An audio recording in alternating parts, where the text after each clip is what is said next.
ना मी आले एका तीर्थक्षेत्रावरती। आमच्या गावाकडं एक तीर्थक्षेत्र आहे, या गावामध्ये आलेले आहे। सो तिकडं काय इंटरेस्टिंग आहे माहिती का तुम्हाला? तर बाळाला मंदिराच्या वरतून टाकतात बाळाला। तुम्हाला पण बघायला नक्कीच मिळणार आहे। आणि इकडे पाठीमागं बघू शकता, इकडं मेला लागलेला आहे म्हणजे जत्रा। सो बघूया आपण इकडं काय, आणि इकडे सेल पण लागलेले आहेत। बघूया आपण सेलमध्ये काय काय आहे, आणि तुम्हाला तो व्हिडिओ बघायला पण नक्की मिळणार आहे। तो व्हिडिओ शेवटपर्यंत नक्की बघायला विसरू नका। आणि इकडे आई आहे, बाळाला घेतले। आणि इकडे बघू शकता फक्त आणि फक्त 10 रुपयाला सेल लागलेला आहे। यात भरपूर गोष्टी आहेत। 10 रुपये फक्त, ओनली 10 रुपये, काहीही घ्या। इकडं हे प्रसाद वगैरे पण आहे, तुम्ही काही पण घ्या, फक्त आणि फक्त 10 रुपयाला। बघू शकता पुढं पण आहेत सेल, ओनली 10 रुपये। त्यामध्ये भरपूर काही गोष्टी आहेत ज्या की आपल्या इकडे महाग आहेत, इकडे खूपच स्वस्त दरात मिळतात। हे बघू शकता, सुंदर सुंदर साखळ्या पण आहेत। हे फक्त आणि फक्त 10 रुपीज। गंधाची हे बघू शकता तुम्ही, यात गंध आहे, फक्त आणि फक्त 10 रुपये। हे बघू शकता किती छान आहे। हे माझ्या शिवाजण्यासाठी मी घेतलेलं आहे, फक्त आणि 10 रुपयाला, छान। आणि इकडे 20 रुपयाला पण आहे सगळं। ओनली भांडी पण आहे तिकडं, ओनली 20 रुपये। इकडे ना सुंदर कलेक्शन पण आहे। वाव, सी बघू शकता, इकडं नथ मंगळसूत्र पण आहे इकडे। आणि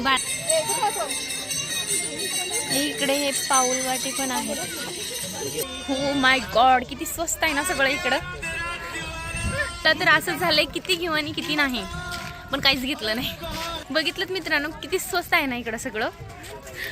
10 रुपयाचा ओनली काय येतं, चहा पण नाही येत। आणि बाळ इकडं रडतंय, त्याचं कान टोचलंय ना, त्यामुळे आज त्याला त्रास होतोय, रडते मध्ये आलं गाय नागनाथाच्या मंदिरामध्ये। तुळजापूर तालुक्यापासून तीर्थबुद्रुक गाव आहे, तिथं मंदिर नागोबाचं हे खूप प्रसिद्ध आहे। यात्रा कधी भरली जाते गाई? पौष महिन्यामध्ये 1 महिनाभर असते इथं यात्रा। काय स्पेशल असते इथं, काय वैशिष्ट्य आहे? नागोबाचं वैशिष्ट्य म्हणजे लहान बाळाला मंदिरावरून नवस बोललेले असतात बायका, तिथून मंदिरावरून टाकतात लेकरांना। परत नागोबाला म्हणतात मी काजळ घालीन तुला माझ्या। सगळे लोक येऊन इकडं भात काबर शिजवतात। हे नागोबाला परंपरा आहे, इथं भात शिजवतात। हजारो वर्ष झाले आज भात शिजवतात। तर घरोघरी तांदूळ आणून इकडं भात शिजवला जातो।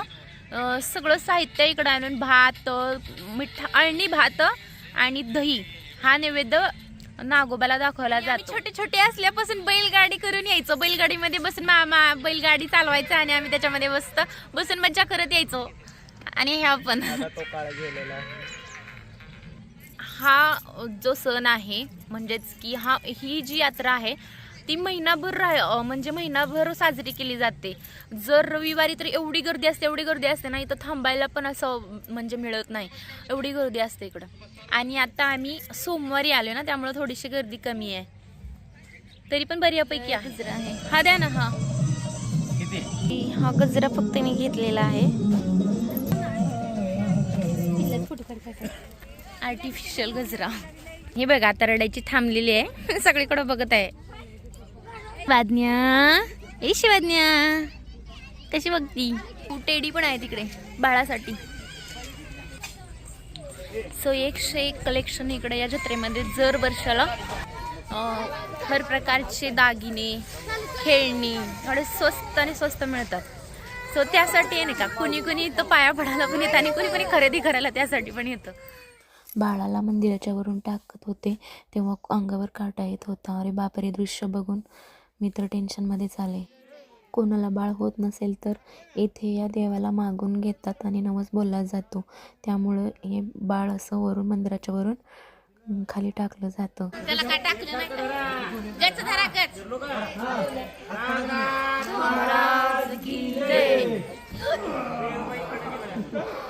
एक खासियत म्हणजे इकडं गार्डन पण आहे, सी बघू शकता. छोट्या छोट्या लेकरांसाठी घसरगुंडी आणि छोटे छोटे प्राणी जसे की छोटा भीम, असं छोटस मंकी. ओ मंकी आहे छोटासा, बेबीला घेऊन बसलाय त्याच्या. आणि त्याच्या बाजूलाच तळं आहे, या तळ्यामध्ये येऊन स्नान करून जातात. आणि कुंड पण आहे, मी कुंडाकडे गेलेली नाही म्हणून त्यामुळे दाखवले. म्हणतात की त्या कुंडात पाय धुतल्यावर जे काय नशिबात म्हणजे आयुष्यात आपण पाप केलेलं असेल ते त्याच्यात निघून जातं, म्हणजे आपल्या दरिद्री निघून जाते असं म्हटलं जातं. म्हणून त्या कुंडामध्ये कोणी कोणी स्नान पण करतात आणि तळ्यामध्ये पण. खूप छान व्ह्यू आहे, परंतु आता सगळं म्हणजे झाडी वगैरे वाळलेली आहे ना, त्यामुळे असं दिसते. हो किती क्यूट, खरंच वाटलं मला ते लांबून. सी किती छान आहे, बाळ कुशीत बसलेलं आई. जसा हा मंकी बसलेला आहे त्याच्या बाळाला पिलाला घेऊन तशी मी. तर अशा प्रकारे आमचं इकडं दर्शन झालेलं आहे. आणि हा आम्ही भोंगा पण घेतलेला आहे, तुम्हाला थोड्या वेळातच भोंगा दाखवू. आणि हा तुम्हाला एक सांगायचं राहिलं, मी जे DJ गाणं टाकलं होतं ते आता सध्या ट्रेंडिंगला आलेलं आहे. ये त्यानंतर दर्शन झाल्यानंतर आम्ही सोनाराकडे गेलो आणि सोनाराच्या दुकानातून बाळाचं कान टोचलो. कान टोचताना बाळ एवढं रडत होतं, तर ते बाळ रडताना बघून माझ्या डोळ्यात इतकं पाणी येत होतं आणि मलाही खूप वाईट वाटत होतं. पण काय करणार, कान तर टोचावं लागणार होतं. म्हणतात ना, आई काय असते हे आई झाल्याशिवाय कळत नाही.